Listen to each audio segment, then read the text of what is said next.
আসসালামু আলাইকুম, সবাই কেমন আছেন? আশা করি সবাই ভালো আছেন। তো আমি দেখতে পাচ্তেছেন আমি কি রকম খুশি হয়েছি। আমার হাতে এটা কি দেখতে পাচ্তেছেন? সোনার হরিণ। প্রত্যেক যারা নতুন ইউটিউবার, ঠিক আছে, তারা বুঝতে পারবে যে কত কষ্টের ফল এই জিনিসটা পাওয়া যায়।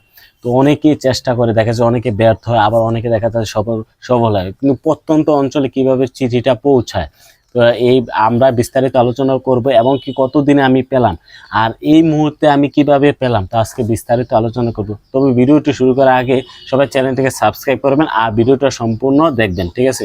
এখন কথা হচ্ছে, বৈষম্য ছাত্র আন্দোলন কিন্তু কয়েকদিন আগে শুরু হয়েছিল। তো আমি 29শে জুন এটা সাবমিট করি।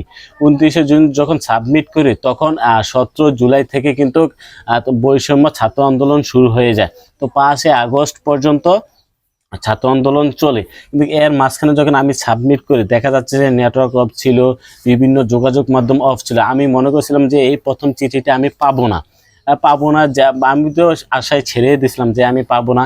তারপর কি করলাম, পরে যখন 30 দিন হয়ে গেল তখন আমি আবার একটা রিসেন্ট প্রিন্ট আবার সাবমিট করি, ঠিক আছে। সাবমিট করি 1 আগস্ট আমি সাবমিট করি, ঠিক আছে। এই জুলাই মাস তো পুরোটা চলে গেল, কিন্তু আমি পাই নাই।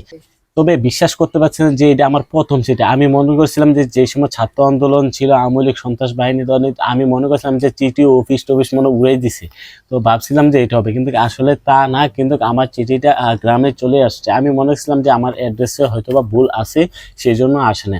কিন্তু আমার পোস্টমাস্টার যে, উনি আমার জ্যাডা হয় আর কি, আমার বাড়ির সাথে আর কি। তো ওনাকে আমি আগে ইনফর্ম করে রাখছি যে এরকম একটা চিঠি আসবো, এমনকি আমি ছবি দেখছি যে শুধু আমার নাম থাকবে, আমার কেউ বাবার নাম থাকবে না। তো আমি তো আর জানি না যে এই গত 3 দিন আগে কিন্তু পোস্ট অফিসে চলে আসছে, ঠিক আছে। তো আমি ওদিকে আর ওই যে, জানেন আমাদের কুমিল্লা এদিকে কিন্তু বন্যা চলে আসে, তো আমি ওইদিকে নিয়ে ব্যস্ত ছিলাম। পরে একদিন আমি যখন বাজারে আসি তখন আমাকে বলতেছে, মারুফ তোমার চিঠিটা আসছে। পরে আমি বললাম যে হ্যাঁ আসছে, যখন আমাকে দেন। পরে এই চিঠিটা আমাকে দিচ্ছে। আমি চিঠিটা পেয়ে অনেক খুশি, কারণ এই চিঠিটার জন্য দীর্ঘ 1-2 মাস আমি অপেক্ষায় ছিলাম।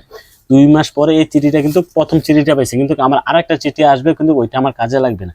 তো এখন কথা হচ্ছে আমি কত দিনে চিঠিটা আনলাম। কিন্তু আপনারা মিনিমাম যখন সাবমিট করবেন, ভালো করে অ্যাড্রেসটা দিবেন। প্রথম দিবেন ভিলেজ, তারপর পোস্ট অফিস, তারপর পুলিশ স্টেশন, তারপর ডিস্ট্রিক্ট, তারপর নাম্বারটা দিবেন, এরপরে আপনার পোস্টাল কোডটা দিবেন, এরপরে তো বাংলা সিলেক্ট করা আছে, এটা দিলে সুন্দর চলে আসবে, ঠিক আছে। এই অ্যাড্রেস লাইনটা আমি আপনাদের কাছে, এই যে অ্যাড্রেস লাইনটা আর কি, এটা সুন্দরভাবে ফিল আপ করবেন, তাহলে কিন্তু 20 থেকে 22 দিন অথবা 1 মাসের ভিতরে আপনার কিন্তু চলে আসবে। মিনিমাম 24 দিন চলে আসে, কিন্তু আমারটা মিনিমাম 1.5 মাসে 1 মাস 17 থেকে 18 দিন পরে আসছে। কারণ হচ্ছে এই বৈষম্য ছাত্র আন্দোলন ছিল, বিভিন্ন জায়জামাল ছিল, ওই কারণে আসতে পারে নাই।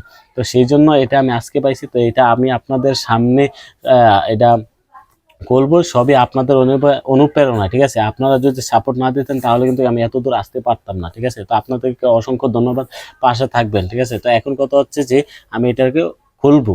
তো কিভাবে খুলে, আমি তো প্রত্যেক ভিডিওতে আমি গেলাম, অন্যান্য ভিডিও দেখছি যে সবাই সুন্দর করে এগুলা খুলে আর কি। তো আমি এগুলা খুলতেছি।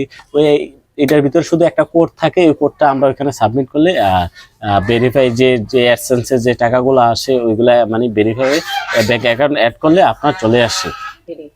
দেখেন এখন আমি খুলতেছি, বিসমিল্লাহ। কারণ এখানে কিন্তু আপনার ইয়ে আছে, রুলিং করা আছে যে এটা খোলার মানে সিস্টেম, কিন্তু আমি এটা দিক দিয়ে খুলতেছি। এখন আচ্ছা আমি এটা খুলি, এই যে এখানে আমি আপনাদেরকে দেখাই, সাইড দিয়ে খোলা যায় আর কি, কোনো প্রবলেম নাই। আপনার এই 3 সাইড দিয়ে খুললেই যথেষ্ট। এই যে আমার এখানে আমি আপনাদেরকে দেখাই, এখানে এই যে দেখেন, ঠিক আছে, এই যে কোডটা, ঠিক আছে। এই কোডটার কারণে অনেক দীর্ঘদিন কষ্ট করতে হয়েছে, অনেক কিছু করতে হয়েছে, অনেক ঝামেলার পরে এখানে আসছি। কিন্তু অনেকে বলছে যে তোমার তরে দিয়ে হইবে না, এই দেবে না। আসলে দীর্ঘ আমি 1 থেকে 2 বছর ইউটিউবে ছিলাম, থাকার পরে আমি অনেক চেষ্টা করছি, চেষ্টা করার পরে এই সফলতা আসছে। সবই আপনাদের ভালোবাসা, ঠিক আছে। তো আশা করি সবাই বুঝতে পারছেন। তো যদি আর কোনো ভিডিও চান অ্যাডসেন্সের ব্যাপারে, ঠিক আছে, অবশ্যই আমরা নেক্সট ভিডিওতে দেব, কারণ এটা অনেক ভিডিওটা লং হয়ে গেছে, ঠিক আছে। তো পরবর্তীতে যদি আর কোনো ভিডিও চান অবশ্যই কমেন্টে জানাবেন কিভাবে পেলাম বা কি কি অ্যাড্রেস দিলে ভালো হবে। তো আমি আপনাদেরকে সরাসরি লিখে দেবো যে কি কি করলে ভালো হবে। তো ওইটা আমি সুন্দর করে পরে ভিডিওতে আপনাদেরকে জানিয়ে দেবো আর কি। তো আশা করি সবাই ভালো থাকবেন, সুস্থ থাকবেন। তো যারা নতুন ক্রিয়েটর কিন্তু অবশ্যই চেষ্টা করবেন আর ধৈর্যের সাথে কাজ করবেন, ঠিক আছে? ধৈর্যের সাথে কাজ করলে ধৈর্যের ফলটা একটু দেরি হলে মিষ্টি হয়। তো আমি অনেক দিন ধৈর্য ধরার পরে কিন্তু এটা আসছে, ঠিক আছে? তো আশা করি সবাই ভালো থাকবেন, সুস্থ থাকবেন। আল্লাহ হাফেজ।